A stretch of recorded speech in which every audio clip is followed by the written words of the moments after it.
पुण्यात्माओं, आप बालक हो, बच्चे हो, बिल्कुल नादान बालक, जो ये भी नहीं जानता कि मैं जिस गड्ढे में गिरने जा रहा हूं ये मेरी मृत्यु का कारण बन सकता है।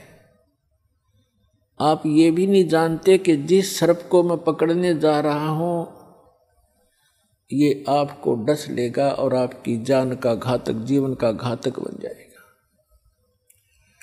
आप इतने अबोध हैं, आप ये नहीं जानते हो कि जो बिजली का तार नीचे टूट कर गिरा हुआ है, स्पार्किंग कर रहा है, लूज हो रहा है, उसको आतिशबाजी जानकर वो बालक नादान पकड़ने की चेष्टा करता है और मृत्यु को प्राप्त हो जाता है। तो पुण्यात्माओं, आप जी को जब इस गंदे लोक का ज्ञान होगा, आप जहाँ रह रहे हो, आप जिस माया रूपी सर्प को पकड़ने के लिए सारा जीवन बर्बाद कर देते हो, ये माया रूपी सर्प आपको खा जाएगा।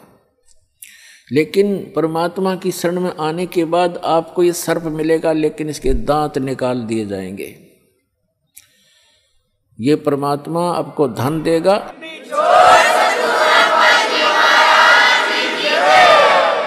आपको 1 नंबर से धन देगा, क्योंकि फिर ये आपको डसेगा नहीं। 2 नंबर से कमाया हुआ धन आपके लिए सर्प बन जाता है, और 1 नंबर से कमाया हुआ और दान धर्म के द्वारा प्रतिफल से प्राप्त किया हुआ धन, उस माया के फिर दांत निकाल दिए जाते हैं, वो डसती नहीं। तो आपको ऐसे तरीके से धनी बनाया जाएगा, फिर इस माया से परिचित कराया जाएगा कि सर्व सोने की लंका थी वह रावण से रणधीरम, एक पलक में राज बिराजी जम के पड़े जजीरम। इस माया ने के चाटांगे जोड़ जोड़ के दर भी दी, यहाँ पर हम चले गए, पाछे मन हमारी सी निकम्मी संतान पैदा हो जा, वो पाप कर्म तो हमारे पल्ले लिखे गए और फूकेंगे वो बाद वाले। बच्चे की किस्मत वो साथ लिखा कर लाता है, उसको उतना ही मिलेगा। यदि इस परमात्मा की शरण में उसको जोड़ दिया तो वो जो उसको आवश्यक होगा वो सारा मिलेगा। हमने इस उद्देश्य से अपने कर्म नहीं बिगाड़ने चाहिए कि अपने बेटे और बेटियों को धनी बनाऊं, मैं चाहे नरक में जाऊं। इसको कहते हैं आप स्पार्किंग वाले तार को पकड़ने जा रहे होते हो, पकड़ रहे होते हो। अब क्या बताया है कि आप इतने बालक हो, परमात्मा ने इन 3-4 अमृतवाणी में क्या बताया है कि परमात्मा स्वरूप संत, परमात्मा के कृपा पात्र उस सतगुरु से जो उपदेश मिल जाता है, फिर आपको ये बातें याद आवेंगी कि हे परमात्मा, जब कितना कहर हमारे ऊपर टूट पड़ता यदि ये नाम ना मिलता। परमात्मा कहते हैं कि सतगुरु के उपदेश का लाया एक विचार, और जय सतगुरु मिलते नहीं जाते नरक द्वार। ओए होए,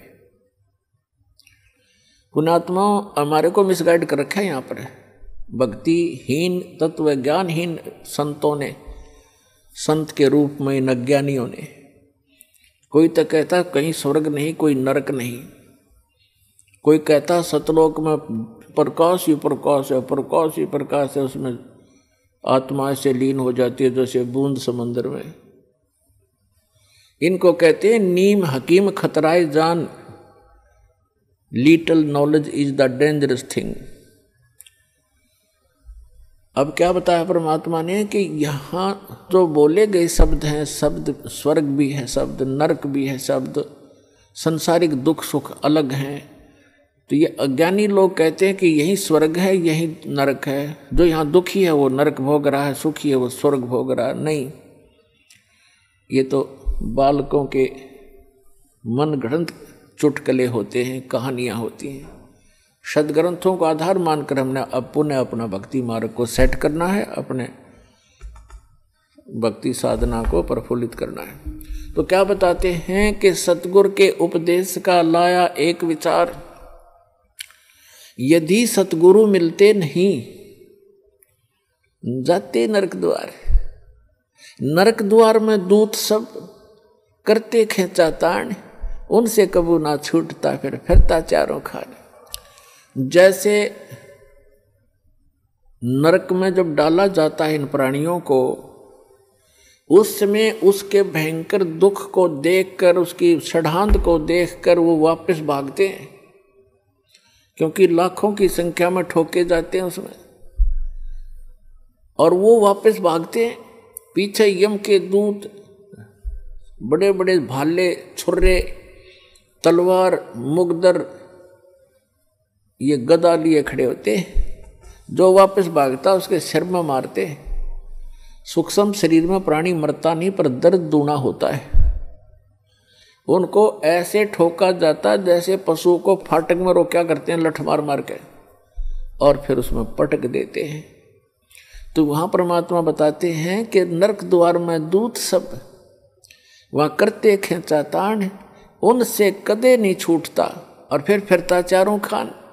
फिर उससे निकल कर नरक का जो समय भोग कर फिर बाहर आता तो 84 लाख प्रकार के इन प्राणियों के शरीरों में कुत्ते, गधे, सूअर, गंदी नाली के कीड़े, पशु पक्षी, जलचर, ये कष्ट और भोगने पड़ते हैं।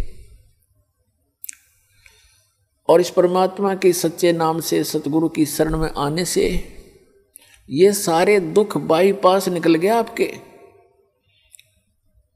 अब विचार करके देखना पुण्यात्मा, अभी तो आपने पता नहीं इस अध्यात्म ज्ञान का, आपने लोक वेद सुना है, दंत कथाएं सुनी है, फिर मानव शरीर में जिसको जरा सा थोड़ा सा सुख है उसने भगवान की हो सकता ही नहीं। और जब कैर टूट जाते हैं फिर भगवान की खोज शुरू होती है, तो ये नकली संतान की कमी नहीं, इनको ब्रह्मांड करवा देता है ये काल। लुटपेट कर आखिर में ये नास्तिक हो जाते हैं या मृत्यु को प्राप्त हो जाते हैं। दो ही ऑप्शन छोड़ता है। अब आपको परमात्मा मिले हैं, आपके अपने पिता मिले हैं। माता पिता कभी अपने बच्चे को दुख नहीं देगा, चाहे आप कितना दुखी हो ले। तो आपको वो परमात्मा अब मिले हैं, वो पिता मिले हैं आपके। आप इसकी मर्यादा में रहना और इस जहाज से उतर मत जाना, फिर आप देखना आपको कैसे सुख देगा।